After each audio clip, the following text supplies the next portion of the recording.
afternoon. This is Peter. Your meeting is now live.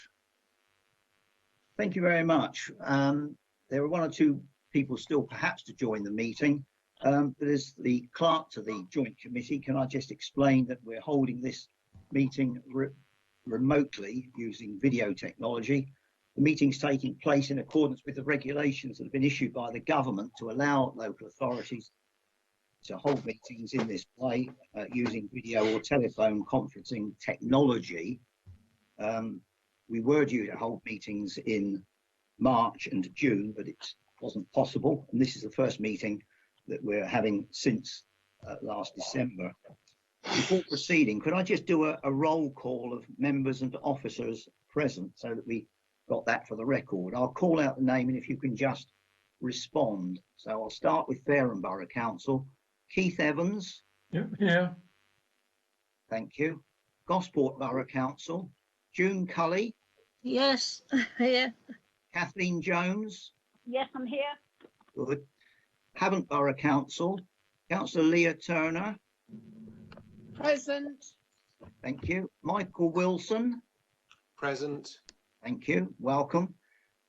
Portsmouth City Council. Lee Hunt. Yep, here with you. Good. Councillor Dave Ashmore. Present. Good. In terms of officers, just running down the list, the Treasurer, Andy Winnell. Yes, good afternoon. Good. Deputy Treasurer, Kate Busby. Is Kate Busby there? Sorry, I turned my mic off, John. Yes, good afternoon. Oh, thank you. Manager and Registrar of the Crematorium, Victoria Hatton. Yes, I'm here, John. Thank you. Property Manager, Ian Cousins. Yes, present. Dave Stribling, Portsmouth Parks Department. Good, Here, thank present. you. Hello. Hello, yes, got you. Can I just at this moment just welcome Victoria Hatton, and I know this will be her first meeting of the Joint Committee. She took up post on the 3rd of February in succession to James Clark, who many of you will have met and known over the years. And also a warm welcome to Councillor Michael Wilson, who's representing Havant Borough Council, recently appointed to the committee. Thank you. And I've got one apology in that sense for absence from Simon Martin, who is unable, unfortunately, to get to the meeting today, and also Ashley Humphrey, who is the horticultural consultant, who's being represented by Dave Stribling. On that note, can I move on to the agenda, item 2, which is the appointment of a chairman. And as you'll see from the agenda, it rotates around each of the authorities. And for this current municipal year, it would be normal for one of Gosport's representatives to be appointed. So if I can have a nomination for one of Gosport's representatives, please. That was myself, John. That's June Cully. Yeah, June Cully, you're nominating yourself. I'm sure that, Yeah. yes, that's, thank you. That's Right, seconded by Kathleen Jones. Members, can I just ask, are there any other nominations? If there are none, by acclamation, Councillor June Cully is therefore appointed as chairman of the Joint Committee for the continuing municipal year. So congratulations, Councillor Cully. Thank you, John. Thank you very much. Thank you, Kath. I'll hand over to you now, if I may, to continue the agenda through. Okay. Well, welcome everybody. For some of you, I expect this is the first one, and for some others of us, this is a first virtual one that we've done for Portchester Crem. I would like now to appoint a vice chairman, which needs to come from one of our Portsmouth representatives, and therefore seek your nomination, please, either from your good self. I think Dave. Hunt or Councillor Ashmore. Yeah. So Dave's got the climate and environment change, and he's not going to fight me for this. There's a big portfolio requiring a lot of TV, Okay, and he's very good at it. So I'm very happy to support you in that way. thank you. So, so we're going to take Councillor Ashmore, is that correct? Hunt. Hunt, you're going to be our voice. I do apologise for explaining. That's all right. Yeah, that is lovely, Lee. Thank you very much indeed. Okay, so if you can now move on to declarations of members' interests. Are there any? No. Move on to the minutes then, Chairman. Okay, we'll now go on to the minutes of the meeting held, wow, this is a long time back, on 9th of December 2019. That present was myself, Councillor Leah Turner and Councillor Tim Pike. I don't know if anybody else has anything that they'd like to pick up. Can we just approve them for, I mean, the two of you were there, and if you're happy that they are accurate, then you can sign them off as a correct record. Yes. If you're the only two who were there and can actually. Okay, I'm content. Could I just confirm with Councillor Turner? Yes, I'm happy that they're a true record. Thank you. Thank you. So we'll move on to matters arising. There were two items there. One was the charity for the metal recycling, and it was raised whether or not we could use a suicide prevention charity, and that has been approved and is confirmed. So we will wait for that later in the year when that option comes up. And then we also had one to come back from you, I believe, John, on there.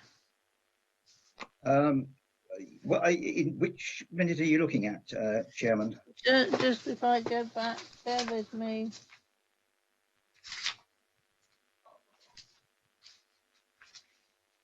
I believe we spoke about something this morning, but we'll pick it up later on the agenda, I believe, don't we?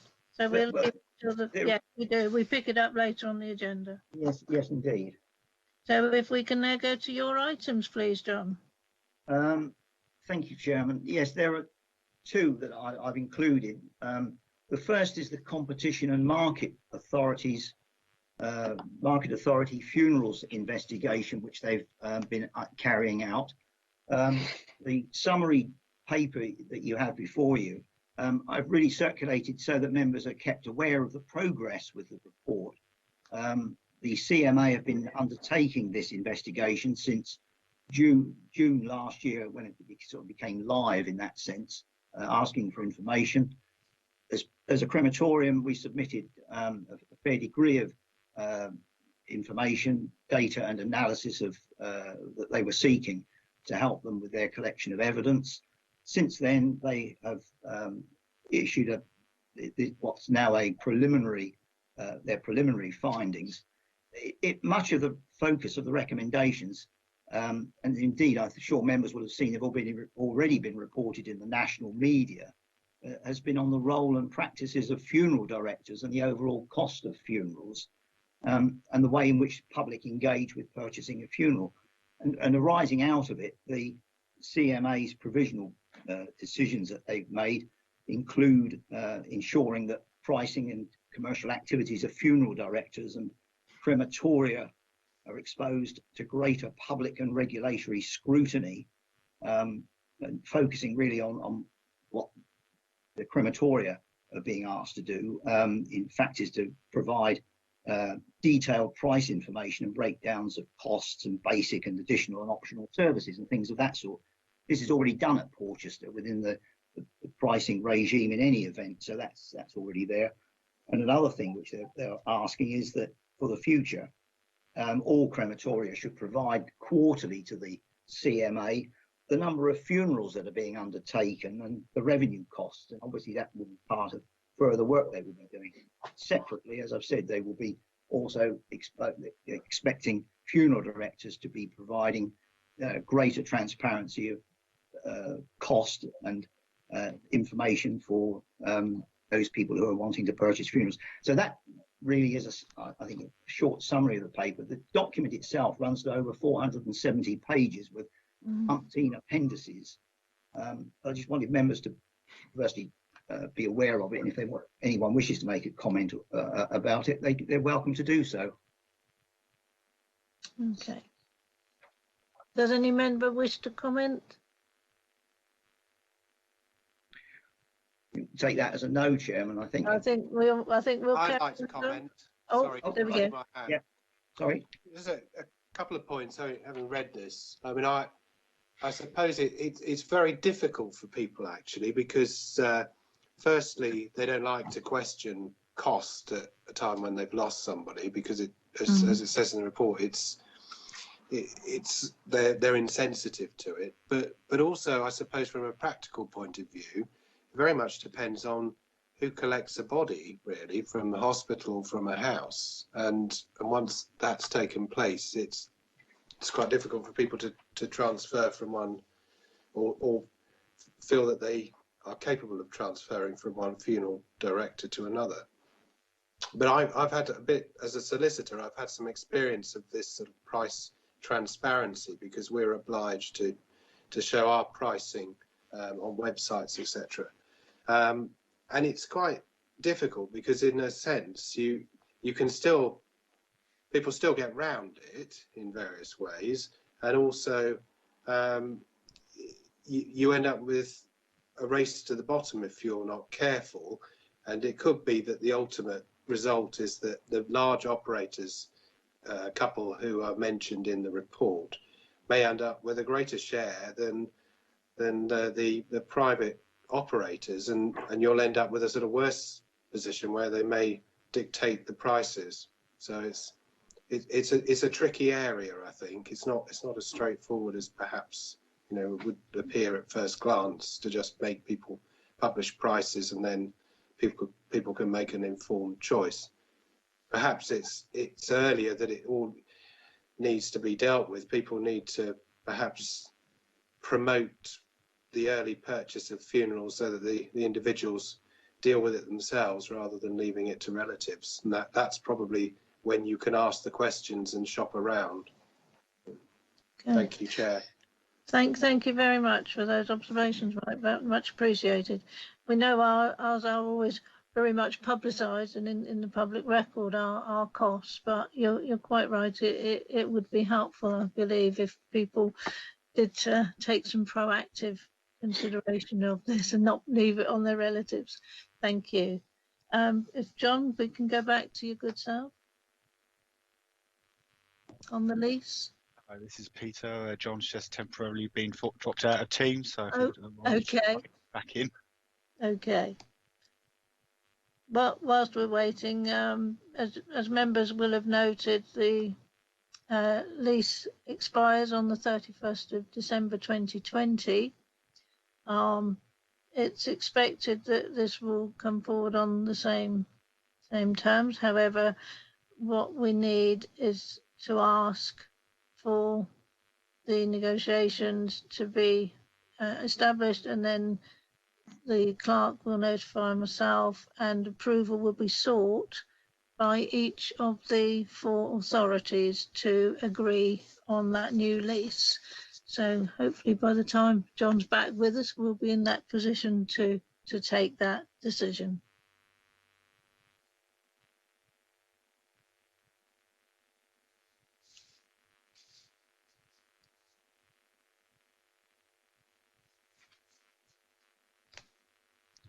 Sorry, we're still having trouble with John. We do have a backup option, but it might take a few moments. Okay, thank you.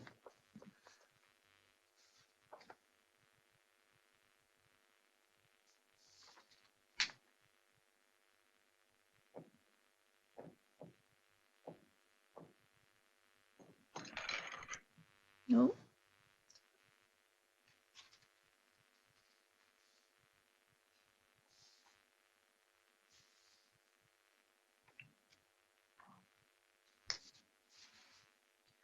Well, we'll give John a couple of moments on this. Could I just ask from everybody who's listening now, are you all content that we will take approval back to each authority on the new lease? Agreed. Thank you. Portsmouth agreed by the sound of it. Okay, so Agreed. agreed, lovely. Well done. Yes. That's great. We'll make sure John has that clearly with him that has been agreed. Okay. If we can move on to item 8 whilst we're waiting for John. This is one where we were going to invite Victoria. Victoria, if I may, ask you if you would have any comment to bring to us on how you've had to respond to the coronavirus. This must have been very, very trying and difficult for you all. Yeah, good afternoon, everybody. It's very nice to be meeting with you virtually for the first time. So yeah, just if I just kind of go through an overview of the detailed report that you've got. So we have had to continually adapt in response to COVID-19 with legislations and the regulations that have been placed on our industry. So we've implemented changes and restrictions and limitations continually while reviewing the situation.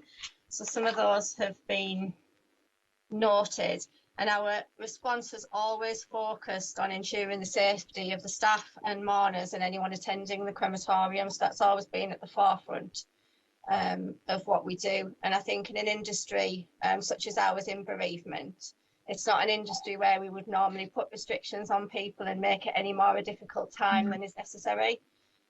So we have tried to balance the needs of the bereaved with what we've had to do that's come from government and regulations. And like I say, it's difficult when we know we always bend over backwards for bereaved people. So it has been trying, but I think our industry has pulled together, as you'll see from the report. We have been in touch with other crematorium and our funeral directors at every stage to make sure that those channels and communications kept open and that we are all doing the best that we can. We have had to limit access to the grounds and parts of the building throughout this process and limit attendance at services. So you'll see from the report that this has changed in line with the most current guidance available at the time. So currently, to comply with the latest guidance, we are still restricting the number of mourners. So we have 10 in our North Chapel and 20 in our South. And that's due to us needing to stay within the capacity limits of the premises and ensure that we do allow for social distancing of 2 metres, because that is a requirement in the guidance for crematoria. Currently, singing, chanting and playing blown instruments is not permitted. And our most recent change has been the introduction of wearing face coverings in the chapels. That was as recent as August, that they're now mandatory. We are currently following the test and trace, NHS test and trace recording. So you'll see from the report, we do keep the contact number and name and the date of visit and the amount of people attending our chapels. And just this week, following the launch of the COVID-19 test and trace app, this isn't in the report because it was only this week, we have now created and are displaying the QR reader for this location, so people can actually track themselves as being at this location as part of visiting us. The take up on webcasting services remains high at a time when obviously we have restricted attendance. So we do get a lot of inquiries about that, and we've had a lot of take up. And the guidance does actually state that we should facilitate people being able to attend remotely. And I think we've performed really well on that and the service we've provided. The other part that's probably key for the most recent change will be our garden clearance room. So we have continued to clear the gardens as agreed by the committee every 3 months. The problem that we had was the small room behind the chapel we couldn't make safe due to the COVID regulations for collection there. So it took us a bit of time to identify a suitable area to be able to facilitate people getting their items back, and we have done that now. There is a fenced area near the garage compound area, and we have restricted that to weekends and certain times just to try and contain and limit the crossover of groups at the crematorium. But we do feel that that is the best way to approach that at the moment. The one issue we are going to find is that we now have collections in that area from March and August, and we will be due to clear the gardens again in November before the Christmas period. And we currently would be keeping the items for 6 months, which may cause us an issue with the amount of storage and space that we have. So we would like to consider keeping the items for a period of 3 months so that we can then clear the previously collected items at the time that we then commence another garden clearance, so that we have room for the storage and ongoing management of that situation. The scattering of the ashes, so they were suspended, we couldn't facilitate that safely, but they have been we have been able to resume those in July. We are now working to clear the backlog, and letters have been sent to families for any ashes that we have retained to let them know that they can now make an appointment, and we have had a lot of take up on that, and a lot of feedback from families who obviously are very relieved that they can now get that part of the process sorted, so that's been good. And then, as I've said, we had a lot of close liaison with funeral directors to ensure that they're aware of any action we've been taking and changes that are necessary. And our website has been continually updated throughout the process, so people have been able to find the information that they need. And then that takes us on to our financial considerations that Kate was going to pick up. She is. Yeah. Could I just, okay, members, are you happy to hear from Kate first, and then we'll take questions or comments after? Okay, so we'll bring Kate in on the financial bit. Thank you very much, Victoria. Thank you, Chairman. Thank you, Victoria. Essentially, the finance considerations that are set out in the report outline the fact that, sorry, I think I've got an aeroplane flying past my window. Oh, bless. If that's what that noise is, that's what that is. So when obviously the pandemic really started to impact on the crematorium, it was identified that additional office resource to essentially facilitate all of the admin processes was needed. And what happened was, from our environmental health section, we had the equivalent of 1.6 full-time staff redeployed from FBC offices over to the crematorium. Those deployments literally, one lady has already gone back to Fareham, and another lady goes back this week. But they've helped out enormously over the past 6 months. And I know that they've received thanks from the staff at the crematorium. They really have made a big difference. There's been a relatively small amount of expenditure on some screens in the reception area, and also some other PPE equipment, and also just essentially tools and a kind of a litter picker and the like, just to kind of maintain safer working practices over there. We had identified that as the number of cremations was increasing so much, we had an issue where the cleaning function was just becoming difficult to carry out to the required level, especially in light of the pandemic and increased focus on hygiene and the potential contamination that was there. And so the FBC cleaning contractor was able to step in and provide that additional resource so that our technicians and chapel attendants haven't been called upon as much to carry out the end of the day cleaning and the like. That's in place for a year.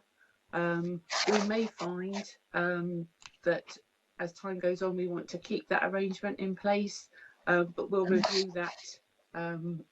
It's hard to say that we'll review it within the next couple of months, because obviously we can't necessarily anticipate that things are going to return completely to normal. So I wouldn't like to put an end date on that situation at the moment, but it's something that we will keep under review. But obviously we need to maintain the cleanliness of the site is paramount, although we have mourners coming in and the like. There have been some expenditure on plant and equipment around the cremators.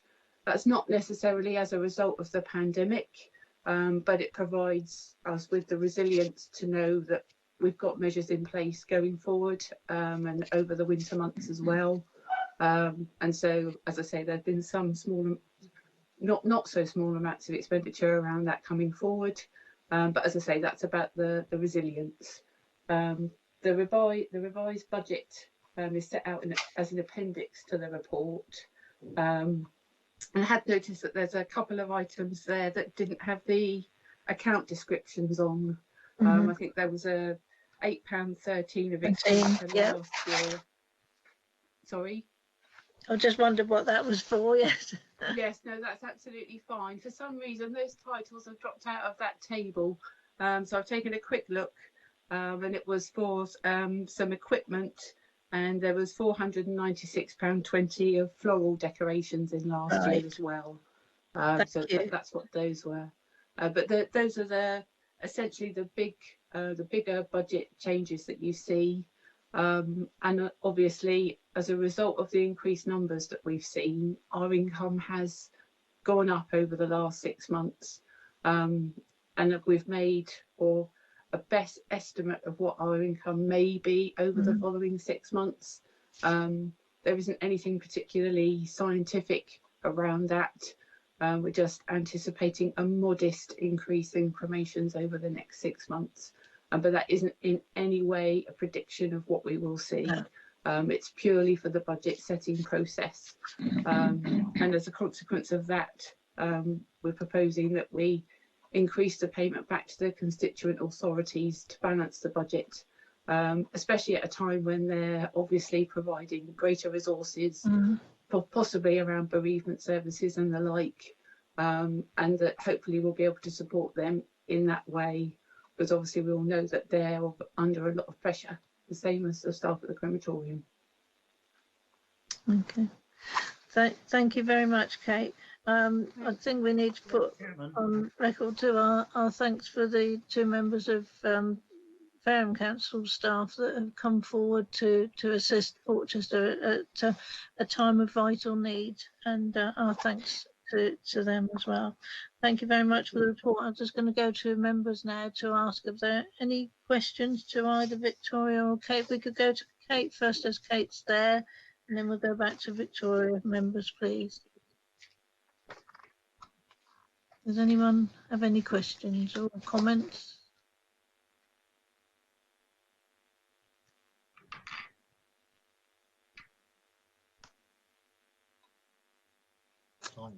Chairman,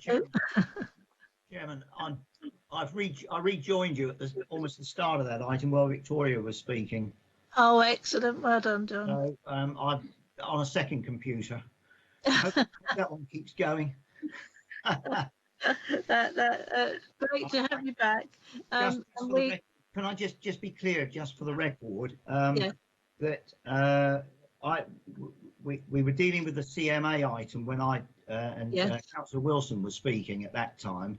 I'm sorry I caught the first part of his contribution. I guess you moved off of that, and then we need to go back to the lease extension item at the moment when we've completed the item that you're now discussing. That's all. Yes, we did discuss it, John, but everybody was happy for the lease discussion to go back to each of the authorities. There is some particular wording. if we need to go back to it, we will in just a moment. That is not a problem at all. That's fine. Okay, but at the moment then we'll just take the comments to Victoria or to Kate on the report we have now. Item 8. May I make a comment, please, Chairman? Leah Turner. Of course, please go ahead. Thank you. And my comment is to Victoria. When we discussed this before, I can't remember how long ago, I did say then that I thought 3 months was perfectly adequate time for things to be removed from the crematorium. I think people are informed that they are not supposed to place items, so they go against the rules anyway. I think 6 months is far too long to give them before we remove them. So I support Victoria's wish that we now remove items after 3 months. Thank you. Thank you, Councillor Turner. Does anybody else have a view on whether or not it should be stayed as 6 months or now amended to 3 months? I'm happy to support 3 months. I think that's adequate. Thank you, Councillor Wilson. Anybody else? I'd just like to say that perhaps that people should have it made more clear to them that they're not supposed to put anything there at all. I think that would solve all that problem. Do you know what I mean? They need to sign a separate thing to say, we will not, we know the rules and we will not, and we know it's going to be thrown away, because people get so upset that you just can't have all this. And especially with COVID, you shouldn't have all this stuff lying around, should we? You don't mind me saying that. No, that's lovely, Kath. Thank you. Are there any other comments on this one, please? Yes, Councillor Wilson again. I'd just like to express my thanks, because looking at this report, I mean, in April and May, the figures for additional cremations went up exponentially, and to have actually managed to do that without any, I haven't heard any complaint about the service. You know, it's quite phenomenal to actually be able to take that on. So, you know, you've done it really well to do that. So it's a credit to you all. Thank you very much, Councillor Wilson. I think we all echo that, in that it's been a very challenging time, and with the limitations on people being able to attend, you're dealing with a lot of sensitivities here, and I think our very deep gratitude and congratulations on the way that this has been managed. Thank you. Do we have any other comments or questions on this report? I think if you're going to approve those recommendations, that will be fine, and there'll be that third one, which will obviously, which has been proposed to reduce the period during which items are retained from 6 months down to 3 months. Okay. So you can propose that as well, please. Thank you, John. What I'll do then does anybody disagree with the change from 6 months to 3 months for the retention of the memorial items?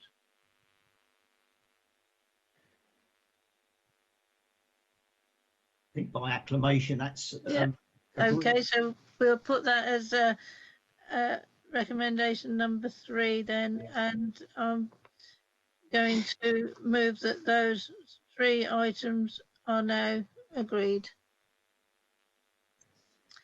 Okay, we're going to pop back to item 7 to give John a chance on the lease. John, over to you.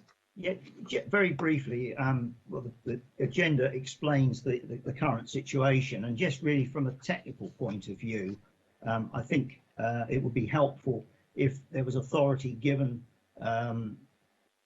effectively to myself in consultation with you to settle those, agree the terms of the lease extension when those have been settled by the joint committee, on the joint committee's behalf by the legal services, and that approval of each constituent authority to the form of the lease then be sought, and each authority be asked to authorise the lease be signed on its behalf, because the lease itself is a document which is signed by each of the 4 authorities. It's not just one signature on behalf of the Joint Committee, and it's really just to give comfort in that sense to each of the legal services from each authority to have a minute to look at and say a decision. Yes, we can go ahead and sign the documentation off. That's really the purpose of the wording. Thank you very much, John. Okay, I take it everybody's still in agreement, and if there's nobody else to disagree with that, we'll take that as agreed. Thank you very much, members. Thank you. Okay, we're now on to item 9. Fine. And this was going to be Ian Cousins, I believe, will give us the update on the multimedia system. Thank you, Chairman. To update you on our progress to provide both the new multimedia system within Portchester Crematorium and also the improvements to the music rooms. A report was prepared for the Joint Committee meeting of the 23rd of March, which detailed the background to the purchase of the Opus Maestro multimedia system, which would be fitted within both the South and North chapels to deliver music, webcasts and tributes for families and funeral directors as required in a modern day service. As you will recall, 23rd of March was about the time that the COVID restrictions came into place, so that meeting didn't take place. So subsequently on the 11th of June, the report was resent to all members and agreement was reached to purchase the multimedia system from Opus as proposed. So since that date, we've looked at how the system would go into the actual chapels. The areas where the systems operate are from the music room. They are a very small space which is located alongside each of the chapels.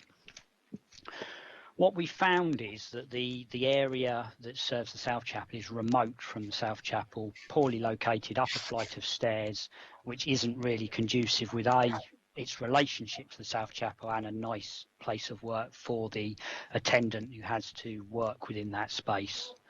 The North Chapel again is a small space, better located, but still very tight in terms of space and available area to put in the equipment. So there's some degree of layout changes that we need to put in and some modifications to the space to accept the new equipment, including desk, doors and arrangements, lighting, redecoration, flooring, as well as requirements to put in power and data services, because some of these systems also connect back to the office with the ability to control services or control elements of the operation from that area. Went out to the market and we received prices back in for that. Those works have now been awarded to the best value contractor at a value of £34,392.10, and those works will be funded from the existing repairs and renewals programme within the 2021 programme. We've now made arrangements to meet with both the successful contractor and Opus to agree how this works will be delivered, and that meeting is due to be held this week. We will then develop a programme to deliver this system as soon as possible. I hope that provides sufficient information alongside the information that's in the report, Chairman, but if you've got questions, happy to take those now. Thank you very much, Ian. Do members have any comments on this one, please? Councillor Turner, I can see, I think, got a hand up. Okay. Thank you very much. Ian, I've never been quite clear if once we have this multimedia system, it is something that will be included in the present costs for a funeral, or if we will be making an extra charge for this. I think that's the question I'll put to Victoria. I can pick that up, yeah. So yes, it is not covered in the current cost of a cremation, so there are separate fees associated with the multimedia system. So dependent on whether they want a visual tribute, whether they want webcasting, whether they just want music played, so there'll be a series of identified costs for each different one. And I think Orbitus themselves, they currently changed so that if it was just one holding picture, that is provided free of charge. But if they're wanting multiple photos to music and things, then there becomes a cost element to that. Thank you.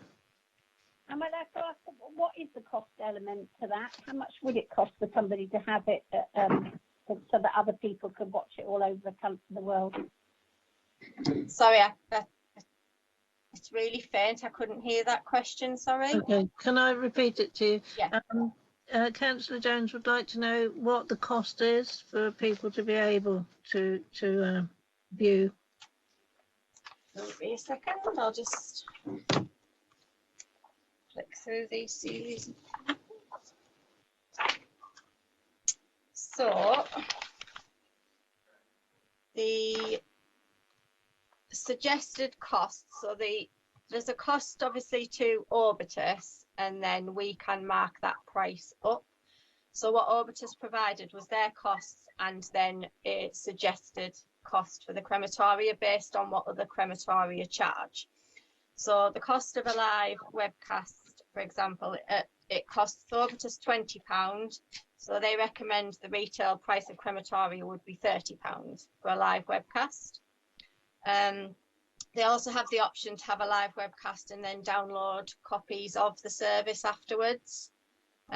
So that's at a cost of £30 to Orbitus, but it would be £45 that we would retail it. But that's just a guide. We can actually set the cost that we charge for them. It's just they provide this based on the majority of crematoria and what they charge. And then there's visual tribute. So like I said, the single photo was free. And then after that, a simple slideshow, the recommended retail price for that would be £38. And if you had a family supplied video checking, so the family can put together a video, but it has to be checked and put onto our system, that recommended retail price of that would be £18. So there'd be various costs associated with whatever the family were wanting to do on the system, and that would be obviously clearly displayed in our fees and charges. Can I just add something to that? At the moment we provide webcasts, and previously we were charging the £30, but in light of the situation we find ourselves in, we actually reduced it to the cost price. And depending where we are in where these fees are introduced, obviously we will look at the charges that we're going to levy very, very carefully, because obviously the uptake in webcasting has been well, enormous. Yes. But that hasn't necessarily been people's choice. It's a case of necessity so that everybody could attend. So just to reassure everyone that we'll be as sensitive as we can when this is introduced, and that any additional costs for the additional functionality that people are going to have that will make such a difference, it's not something where we would immediately go and charge over the odds for it. We'll consider everything very, very carefully, and that will come back with proposed fees and charges to you at that time. Thank you very much for that, Kate. That's very helpful to know that we're taking that action. I believe Councillor Jones wants to come back.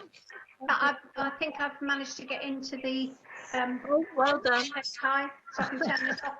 So thank you very much, because why I asked was that one of the people who I knew, because obviously I work for a parish priest, and one of them said that the crematorium are going to charge £1,000 so they can put it over, and I thought, oh my goodness me, and that's a fantastic fee, and I think everybody would be able to do it, and it is so wonderful if you're in Canada and your uncle's died that you can actually go to the funeral, or in the past you never could. So thanks for that. Thank you very much, Councillor Jones. Okay, do we have any other members wanting to speak or comment on this? Yes, I do. Okay. I just wondered whether you think it is a legacy of this current situation, that there will be a permanent, much greater take-up of the remote broadcasting, and it's becoming more acceptable to do that rather than people sort of trek a long way to go to funerals. I believe you. Sorry. Yeah, sorry. Yes, I do actually think that potentially that there may be a new way that people view funerals and mourning, and I think for some time people move heaven and earth, so to speak, to get to a funeral travelling great distance. And if they're honest, as we referred to in the CMA report, people don't like to consider cost when it's a funeral. They'll pay whatever it takes, they'll do whatever it takes. But, you know, when you're travelling from Australia to get to a service, then the cost and the time implication is massive. So I think that when people have had no choice and then have had the opportunity to attend a funeral that way, then it'll make it a bit more socially acceptable to do that. And like I say, given that it's live streamed, you know, they've still been able to feel a part of that service. And I think it's an industry that will develop over time. Orbitus in particular have been a market leader in some of the developments. So I think we will see future developments in the area of multimedia and what we can offer as part of a funeral package. Thank you very much, Victoria. I believe you're quite correct that this is going to be very much taken up by those people who are going to find it much easier, even though at this time it's essential.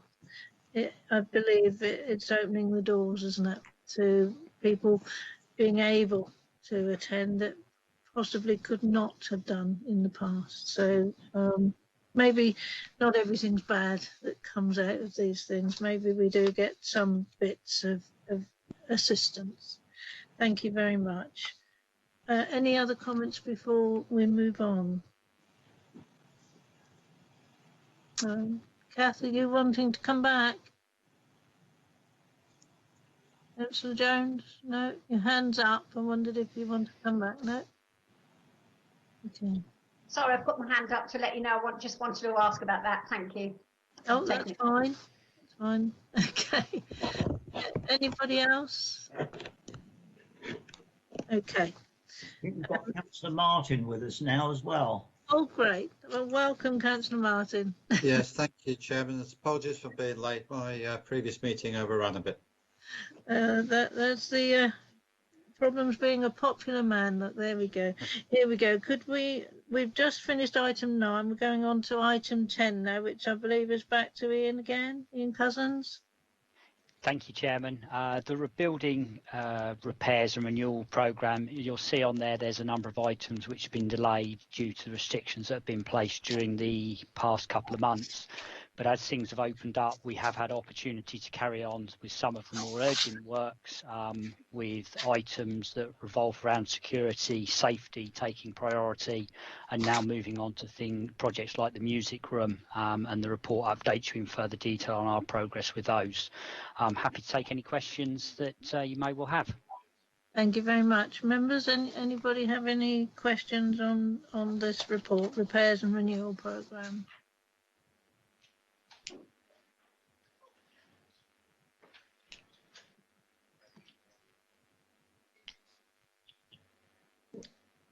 Okay. Are we? As with the previous item, that noted then, Chairman. Yes, I believe so. Thank you very much, John. And now we're on to item 11, which is back to Victoria, I believe. Yes, so these are the management report based around the statistics and disposal and gas consumption. The interesting things to note is our cremators are designed obviously to be and run more efficiently the more that they are used. So you'll probably note that we have a much better average gas consumption. It's lower in the months of March, April and May. Given the number of cremations we were performing, it then results in the cremators and things working extremely efficiently. So that's just something to consider in the future when we're looking at renewal and how much use we get out of our cremators. The more we use them, the more efficient the machines are.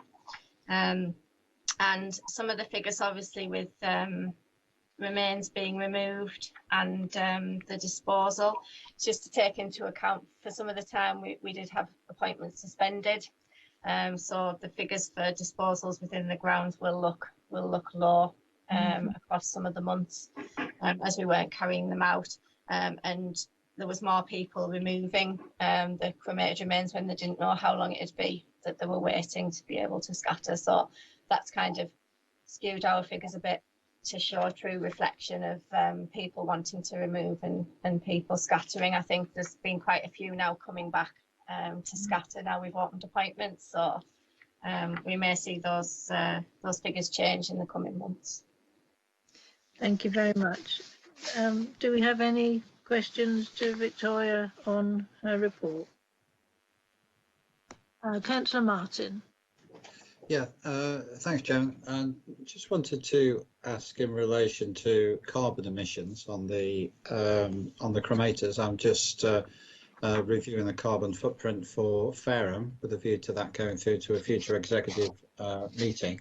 Has there been any work done on comparing the efficiencies of the cremators in Portchester with any others, either locally in Hampshire or elsewhere, just to see how that carbon emission compares to others? Not that I'm aware of. I'm not aware of comparisons made. I know that the environmental health reports that we produce, I send to Fareham. I'm not aware that any comparisons are made between other crematorium and local authority. Okay. Is that something that is possible? I could speak with the Officer for Environmental Health who does the monitoring and see. I don't know if they have a group potentially that that would meet. So I can certainly speak with Environmental Health and feed back to the meeting at a later date. That would be appreciated. Thank you very much. Is that okay, Councillor Martin? Yeah, and I'm more than happy to send through the information that our climate change officer has been producing as well, which may be of interest to you, Victoria. Yes, that'd be great. Thank you. Thank you. Any other comments or questions on item 11?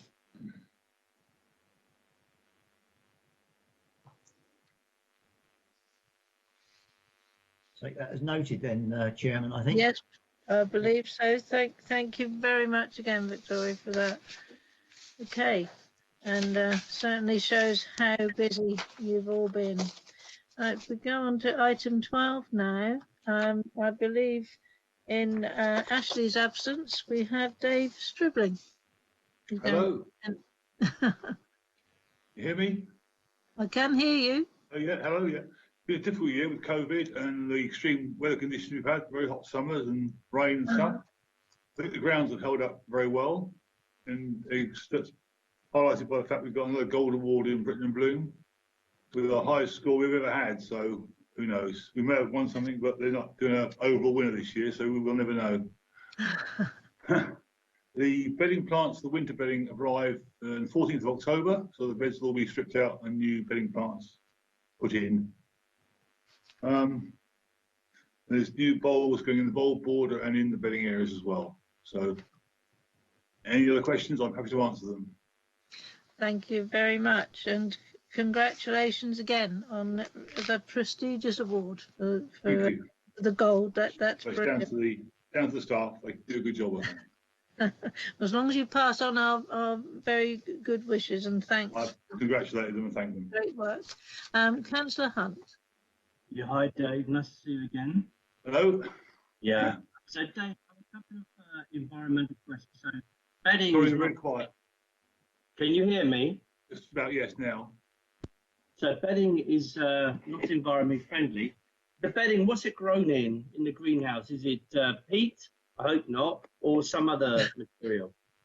They do use peat still, and they're looking at other alternatives all the time, but peat is still the main ingredient. They do use less of it now. Yeah, indeed.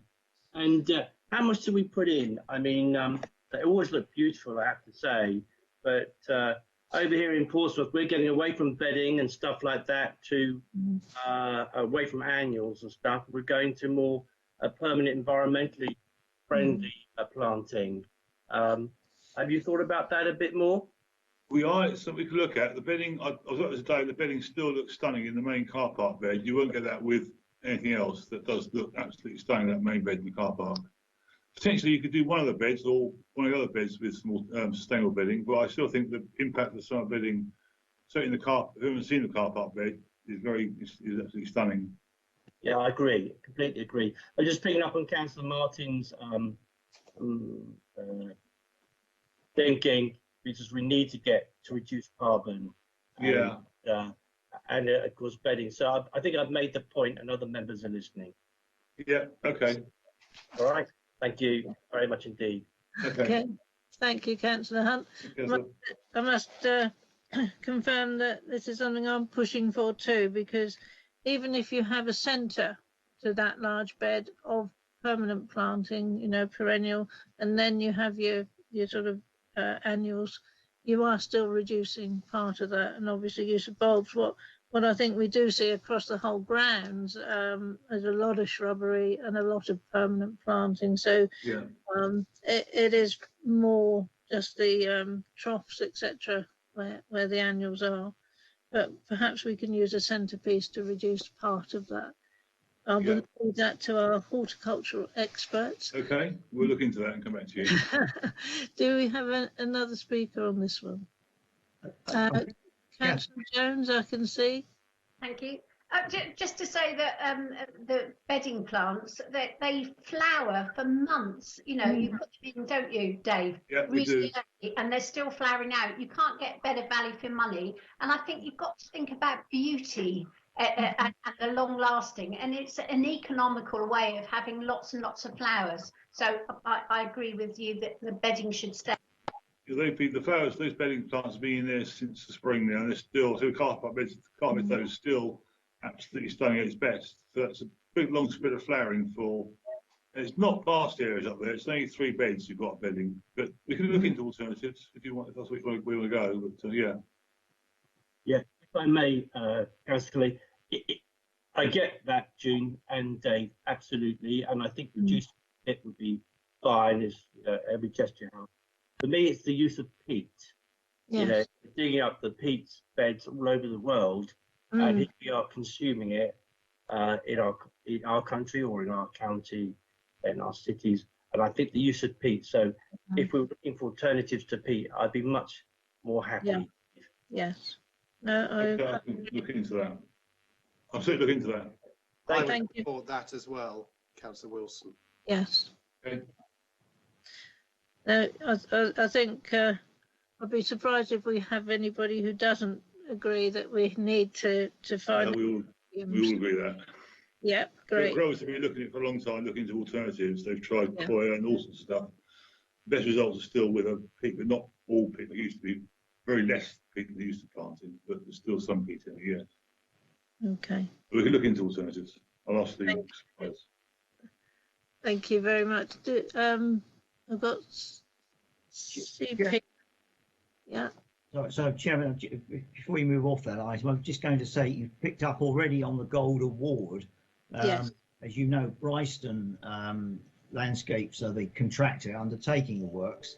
And what I would suggest from the comments you've made is that we will write a letter to them. I mean, although we've, I think, spoken to the staff, just a formal letter saying that, you know, you've reviewed and heard what's been said, and send them your congratulations. And I'll quite happy to write that letter on your behalf. That would be much appreciated, John. Thank you, John. Do I have anyone else who wants to speak on this one?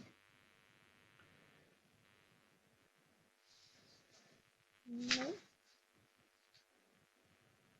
Okay, we're happy to move on, and with our thanks noted. Thank you. Thank you. Okay, 13, I believe, is back to me, I think. on this one. Yeah, yes, Chairman. It's a form. Well, this one and the next one really are just formal items, if I can use it in that, explain it in that sense. Really to deal with any issues that crop up on item 13 in relation to any staffing or job evaluation reviews that might be undertaken. Your members, some of you who have been on the committee for a while will recall that there was a general review of the grades of staff some 6 or 7 years ago. Since then, it's possible that a grade or two might need to be reviewed. We've got a new manager in post, and we may be looking at staffing and any changes that come about. And it's usually traditional, and as far as local authorities are concerned, this type of decision on grades undertaken through job evaluation process. It's a formal decision as to whether or not the implementation of a job evaluation review is carried out, and that's really the purpose of this item. I'll go on to item 14 in a moment. If you want, just if anybody wants to ask a question, I'm quite okay. We'll just ask that does everybody agree with the recommendation there, that with the exception of the post of the manager and registrar, the treasurer and the clerk to the joint committee be delegated authority to approve implementation or otherwise deal with any recommendation arising from staffing and pay grading reviews. So again, I'm only looking for someone who is disagreeing with that. If there's nobody, then we'll take that as agreed. Members. Item 14, dealing with urgent joint committee business. In March, there was to have been a meeting of the joint committee, and we realised at that time that there was a need to bring forward a recommendation along these lines to deal with any situation arising of all committee members together. Of course, that was admittedly at a time before we were able to have a video conference type meeting. And this is really just, again, a belt and braces to deal with any issue that might crop up. I don't think of any at the moment, but never knows what could arise. In any event, we'd seek to ensure that members were being advised of what was being proposed before any decision was taken. A bit like, for example, back in the summer when we consulted with members about the Obitus purchase. But this would just give that additional support to that type of decision being made. So again, it's self-explanatory in its tone, really, members. Yes, thank you. Again, is everybody in agreement with the recommendation? And if not, please indicate. I have a comment, if I may. Yes, of course. Ordinarily, I wouldn't agree, but I think with this COVID emergency, it is sensible for the reasons that John's just described. And I did find the email back during the summer. I think most of us responded to it. But as I say, ordinary, because there'll be a democratic deficit in decision making, and I don't think that's wise to start to propagate. But I will be happy to support it so long as we revisit the decision following the COVID emergency, if we come out of it ever. So it wouldn't my agreement that way, if that's all right. So I'd just like to make that amendment, if I may, if people would wanted to agree with me. It's up to everyone else, of course. Okay.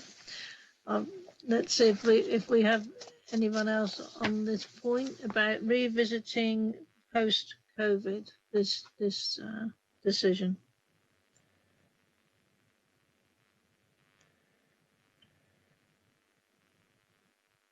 I'm not quite sure from that whether needs to stand there, I imagine. Things they're supporting Councillor Hunt's view or not supporting it. I'll be supporting that view. So if it needs seconding, I'll second it. But yeah, it makes sense. Yeah. Yeah. I mean, I'm happy with that suggestion. We, in that sense, like to try and revisit decisions that are taken when circumstances change, and that's one reason why this was brought forward. And certainly, we can add some wording in to ensure that we review what's happening once we're out of this current period. I believe that would probably get the consensus, John, that most of us, you know, are expecting you to deal with the urgent matters, and as is our management. Yeah. But like you did with the audio systems, you know, you circulated, so you had our attendance to that anyway. Whereas this will be day to day, won't it? Well, I don't think there are any sort of day to day. The audio system was one matter. Yes. And I can't think of anything at the moment that could come up. That could come up, but it's just a belt and braces to cover things just in case. Yes. Given that we've got the ability to call a meeting at short notice, may well be that if there was an issue, we wouldn't use this route in any event, and we'd call members together. So yes, okay. That would. Sorry, Councillor Wilson, I think wants to speak. Certainly, Councillor Wilson. Thank you, Chair. Yeah, I think I would prefer to just use the extraordinary meetings. Actually, the ability to call that, it's already there in the terms of reference. So I think that's enough. I don't think we need any other measures. Okay. Thank you. Do we have any other view on this, please? May I just one more time? So, can I just finish? Go back from work. So I saw that the consultation was between John and I think Victoria. Yeah. I think so. You know, and the treasurer. And the treasurer. I beg pardon. And so initially, we got a very sure-footed team. There's no question about that. You can see it in the reports and the way everything is looked after. It's very good, no question about it. But I always one for the democratic deficit, and I would have put in there the in consultation with the chair as well. But I'm not going to push that point because we are in this crisis. So happy to accept the report so long as we look at it later on. Otherwise, I would vote against it. Okay, thank you very much. Do we have any other speakers on this one? Councillor Martin, I think I see his hand gone up. Oh yes, Councillor Martin. Yeah, thanks, Chair. I was reasonably happy to have an urgent decision in place if necessary. I think my comment now is that, as you know, we've taken to the virtual meeting so well that I don't think there would necessarily be any reason why we couldn't call a meeting at short notice. So I think if something really had to be called out an action very, very quickly, I'm okay to have that sort of urgent joint committee business. However, I think if that did happen and then we found at a subsequent meeting it wasn't that urgent, then I think we'd be able to make comments. So, you know, generally I'm happy with that if something urgent has to come through. But we do have the Microsoft Teams meeting now, so I think really that should be sufficient for us to be able to deal with any actions and make sure that we can support Victoria and the team actually, and support her if a decision needs to be made. Thank you. Andy Winnell wants to speak, I think. Yes, certainly. Andy. Thank you, Chairman. I think the comments that are made by members are absolutely right and relevant, and what we're talking about are trying to tidy up the Constitution just so that there is an urgency power in the same way that each of the constitutions of the councils would have as well. I think to give you an example of where we actually had to make an urgent decision throughout the COVID period, we had I think I'm right in saying it was one of the cremators which was inspected and needed some urgent works, and we took the view that actually in an ordinary situation we would have just left that cremator out of action until the next meeting, and then sought approval to add repair to that cremator into the capital programme. But we were conscious that with numbers rising and in terms of resilience, we needed to get that cremator back into play just in case we needed it. And so there was an urgent decision there to actually expend the money on repairing that and bring that cremator back into use. And so that's the sort of situation we're talking about. We're certainly not talking about policy decisions that need the proper democratic airing. It's more about decisions that, technically speaking, we wouldn't be able to make under the Constitution, but don't really sit comfortably by calling an extraordinary meeting. But obviously, it's up to members to determine. Okay. On that, Andy, I can see this is something that we already have done as a local authority. We've got delegated powers to our chief exec on certain things, which is basically what we're saying here. If an emergency occurred to get the continuation of delivering the service, you have to make a decision very quickly. And I can see the validity of this for that reason, and in those circumstances as you've described. I'm just going to go back. I think Councillor Hunt might be wanting to come back on this. No, that's right. I've got a little amendment on the table. I'm sure you can take a vote on it and look at how it goes and then decide what to do. Thank you. Would you like to read that out to us, Councillor Hunt? Did you say you had an amendment? Well, it's once we're out of the COVID crisis is to revisit this before. Okay. And Councillor Martin was seconding that, wasn't he? I'm not sure. It's Councillor Ashworth, I think. Oh, Councillor Ashworth, I beg your pardon. Okay. Could I check if everybody is content with that? And could you just read out the amendment, Chair, please? I didn't quite hear it. Okay.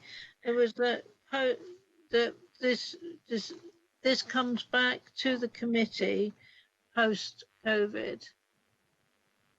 This delegation of power. Yes, I mean the wording that I've written down here, that this delegated authority be reviewed at the conclusion of the pandemic. It's fine by me. I suppose the question is, how do you define conclusion? Yes, okay. I think members would soon tell us if you were unhappy with something being done. And the point that the Treasurer has made is exceedingly valid because of the point of trying to ensure that things are able to operate and where we've got the opportunity to speak. And indeed, this delegation itself still says that we would, before exercising any authority, consult with members in any event, but it would be done perhaps in the space of 1 or 2 days. If there's urgency, that was the point. Yeah, I think the fact that you're going to consult with us, John, covers the delegated authority is that we don't have to call the whole committee together. Yeah. But we would be informed and concerns could be raised, and if there were enough of those concerns about this whatever circumstance, then we could call an extraordinary at that time. Indeed. Do members feel that is sufficient, that we will be notified? We're not going to have a decision told to us post it. It's going to be that if something arises, we will be informed at that time. We have my little amendment on the table, Chair. I don't think it's going to get through somehow.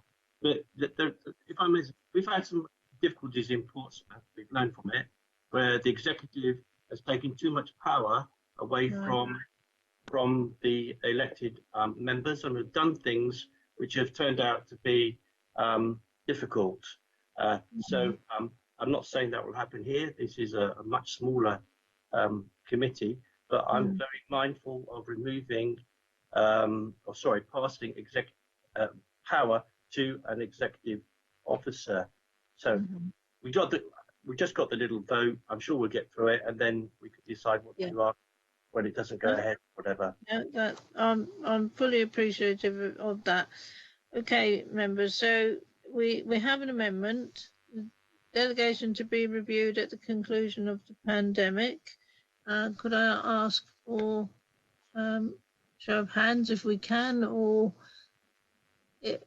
I think it would be better to just ask what you have is an amendment which Councillor Hunt has proposed, which has been accepted to be added into the recommendation. And I think if we just call through the members as to whether they support or not support, so that we can be clear member by member as to how they wish to vote, if I can put it that way. That's fine, John. Are you going to do the calling? Well, I'm quite happy to call each member out, and then you just say support or not support. Yeah, so thank you. We'll start then with Councillor Hunt. Sorry, microphone's off. Support, Manager. Yeah, thank you. Right, support. Ashworth. Support. Thank you. Councillor Evans. I think he's left the meeting, has he? No. Right. Councillor Jones. Support. Councillor Wilson. Not support. Right. Councillor Turner. Not support. Right. And that brings us to Councillor Martin.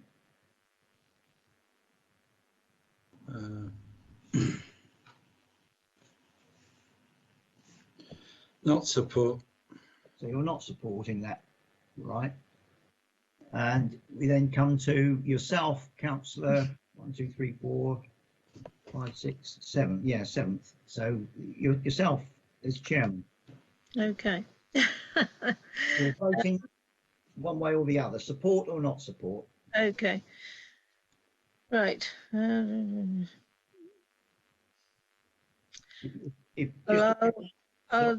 I'll say that we can have it as I'll go for, because I don't see that it's going to be a problem to us. Okay. So you're supporting that recommendation? Just the addition. Yeah. With the addition of the delegation being to be reviewed at the conclusion of the pandemic. Yeah. Okay, that's fine. So that carried then by 4 votes to 3. Okay. Thank you very much. Okay, so we're now on to item 15. Yes, Chairman, there are some reports under item 15 which I felt it was helpful just to circulate. They've been circulated previously to members, but they've perhaps not been in the public domain, if I can put it like that. And certainly there's the annual return, the financial return, which Kate Busby will speak on if you want to have any update on that.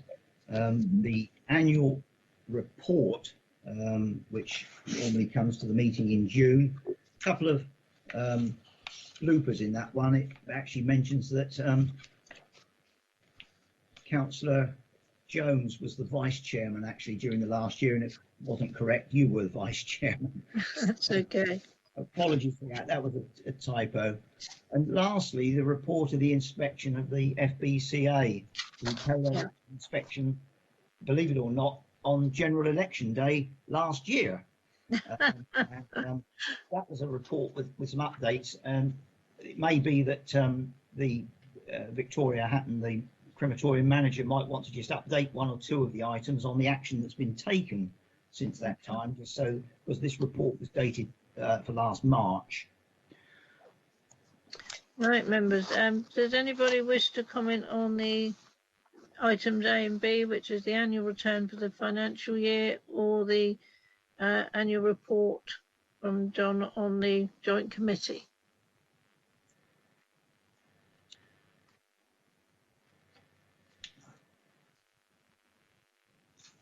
Okay. Okay. No?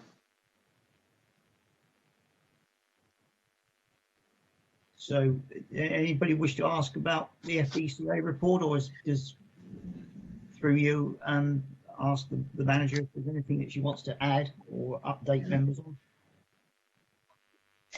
Yeah, if I could, John, I think it just might be important because obviously this part was reflective at the time of writing, but I just wanted to reassure members that of the matters that appeared more urgent, we have been dealing with those despite the emergency period for the pandemic. So just in terms of number 3, to improve crematory security, we have completed works to install a door entry security system, which will allow fob access for staff to secure the crematory area and ensure it's not openly accessible at any point to members of the public or anyone not authorised to be in that area. So they were installed. Installation of that was completed last week, so we will be going live with that system in the coming weeks. And point 4 for the ashes being in a secure storeroom, that was addressed immediately to a temporary secure area while we upgraded and refurbished a particular storage area for the long term, and that works is now being completed as well. So we have a fit for purpose secure storage area for any of the cremated remains. Point 5, all staff were briefed immediately on the admin procedures for any changes, and so that we've carried out since.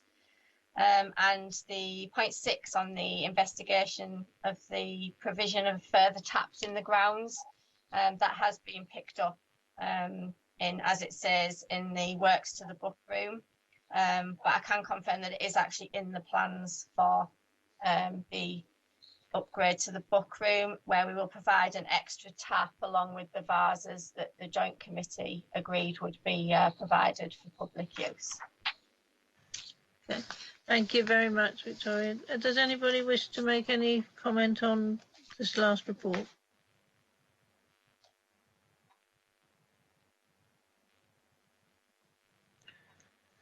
Okay. I think those are all noted. Yes, we'll note that. But can I also put our thanks, John, I believe, for the annual return, because we weren't able to do that where we didn't meet. And also our thanks to your good self on your report and your continued work on our behalf. It's a team effort. Yeah, well, it's a team effort from all of you. From all of us. Thank you for that. We've set out some dates under item 16, taking to September next year. Yes. And if members are agreeable to those dates and they want to pop them in their diary, that would be helpful.